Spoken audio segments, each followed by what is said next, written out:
Gjykata i dha fund sot betejës Partisë Demokratike për përsëritjen e zgjedhjeve të 11 majit. Kolegji zgjedhor dorëzoi kërkesën e forcës politike më të madhe të opozitës për të shpallur të pavlefshëm procesin elektoral në qarkun e Lezhës.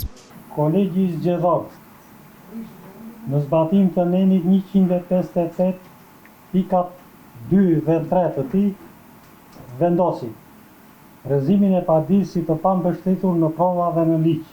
Sipas PD, zgjedhjet në Lezhë janë të pavlefshme pasi qeveria përdorin fushat burime shtetërore, ushtroi presion mbi administratën. PD fori ndukje pa rregullsi në procesin e votimit të diasporës veçanërisht në Greqi, ndërkohë që përdori si argument para trupës gjykuese edhe raportin paraprak të Odirit e shkeljet që ai denoncon. Por sipas përfaqësuesve të Komisionit Qendror të Zgjedhjeve dhe Partisë Socialiste, PD-ja nuk ka asnjë provë që të faktojë se zgjedhjet, qoftë edhe në një qendër votimi të vetme, janë të pavlefshme. Po sot kolegji zgjedhor dorëzoi kërkesën e Partisë Demokratike për pavlefshmërinë e procesit të 11 majit në qarkun e Kukësit, Gjirokastrës së Korçës, duke i hapur rrugë certifikimit përfundimtar të rezultatit në këtë qarqe.